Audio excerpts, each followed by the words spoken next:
মা আমেনার ঘরে মা আমেনা নিঃসন্দেহে ওলিয়ে কামেল ছিলেন এবং সর্বোচ্চ উঁচু দরজার একজন আল্লাহর ওলি ছিলেন।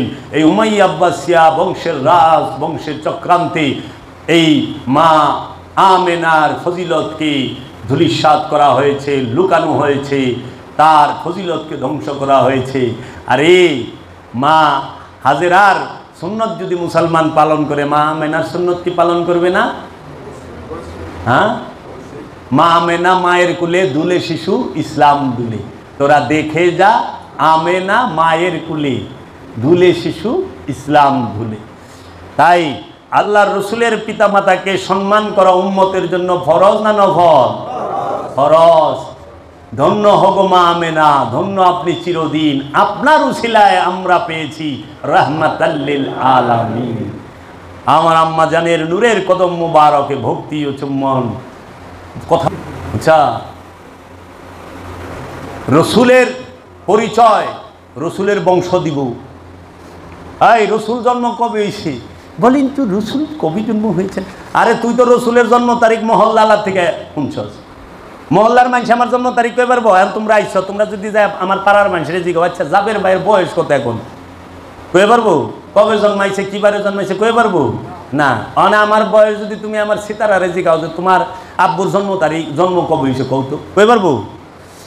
আমার মহল্লাবাসী আমার জন্মের কথা কইতে পারবো না, আমার সন্তান আমার জন্মের কথা কয়ে পারবো না, চাচাই কয়ে পারবো না, ফুবু কয়ে পারবো না।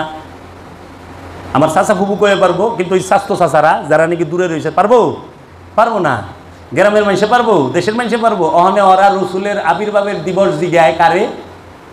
সাহাবায়ে কেরাম তো বলে নয় বড়ই বলে আল্লাহ রসুল জন্ম নিয়েছেন। আরে সাহাবা কেমনে কইব? সাহাবার জন্ম হইতেছে রসুলের আবির্ভাবের 40 বছর পরে। সাহাবার জন্ম হইলে রসুলের আবির্ভাবের 40 বছর পরে। সাহাবারা কি রসুলের জন্মদিন পালন করেছে? আরে সাহাবার জন্ম হইতো রসুলের আবির্ভাবের 40 বছর পরে, এর জন্মদিন পালন করবো কই থেকে? আবার যারাও নাকি ইমান আনছে হেরাও তো তরুর উপরে। আবু জাহিলারা দৌড়াইবার লইছে তরোয়াল লইয়া, পাইলেই কুবাই কেটে হালাম। আবুল হাবরা লুড়াইবার লইছে। জন্মদিন পালন করার সময় কই জান বাঁচান পরশ, মক্কা ছাইরা মদিনায় যায় বাড়ি ঘর করে থুয়ে বই রইছে। হ্যাঁ, আগে জিজ্ঞেস করো রসুলের পিতা মাতা এবং রসুলের চাচা, রসুলের দাদা, তাহারা কি আল্লাহর রসুলের আবির্ভাব মিলাদুন্নবী পালন করছে কিনা? হ্যাঁ করেছে।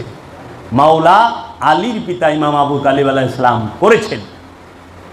এই জন্য তুমি রসুলের আবির্ভাবের দিবস জিগাইবাইল মাওলা আলীর পিতার কাছে, মহানবীর দাদার কাছে, তাই না? সাহাবিগো কাছে জিগাইলে হইব না। এর জন্য মাওলা আলীর বাবার কথা মাওলা আলী শুনছে, অন্য কেউ শুনে নাই। ঈদে মিলাদুন্নবী নিয়ে আমাগো ডেটেরও দরকার নাই, আমাগো কোনো দলিলেরও দরকার নাই। আমার সন্তানকে ভালোবাসতে আমার কোনো দলিল লাগে? হ্যাঁ, তোমার সন্তান পোলা মেয়ারে ভালোবাসতে তোমার কোনো দলিল লাগে? লাগে না তো। আল্লাহর রসুল তো আমার সন্তানের থেকে আমার কাছে প্রিয়। আমার মুর্শেদ বাবা জাহাঙ্গীর আমার সন্তানের থেকেও না, আমার জীবনের থেকেও প্রিয়। তাহলে আমি বাবা জাহাঙ্গীরকে মহব্বত করতে কোনো দলিলের প্রয়োজন আছে? মহল্লাবাসী পছন্দ করে কিনা প্রয়োজন আছে? দেশবাসী পছন্দ করে কিনা প্রয়োজন আছে? মৌলভী সাহেবরা পছন্দ করে কিনা প্রয়োজন আছে?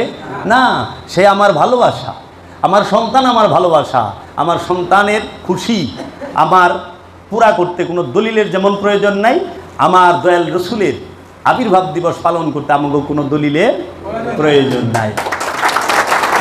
আমরা আল্লাহর রসুলের আবির্ভাবের খুশিতে নতুন জামা পরব, ভালো খাবার খাবো, আমরা রসুলের গুণকীর্তন করব, আমরা রসুলের শানে গীত গাবো, গান গাবো, আমরা রসুলের শানে সঙ্গীত গাবো। কারণ রসুলের নাম জপাই ইবাদত। মুর্শিদ না পাইলে আল্লাহ পাইবা না, রসুল না পাইলে আল্লাহ পাইবা না। রসুল যার আছে তার ভয় নাই। আর যে এত আল্লাহ আল্লাহ করে হ্যাঁ মরণের সময় ভয়ে থাকবো, দেখ না ভয়ের ঠেলায় শিকার পারে। আমাকে ভয় আছে রে, আমাকে মুর্শেদ দলিয়ে কামেল কামলান্দার বাবা জাহাঙ্গীর আছে, ভয়ের কোনো কারণ নাই। বাবা জাহাঙ্গীর আমার দয়াল রসুলের নূরের বংশধর। আমি অধম না খানদান আলায়েক, এতক্ষণ যারা বলেছেন আমার প্রশংসায়, এটা তাদের প্রেম ভালোবাসা। কিন্তু এই সৃষ্টি জগতে নিকৃষ্ট মানুষটাই আমি, নগণ্য মানুষটাই আমি।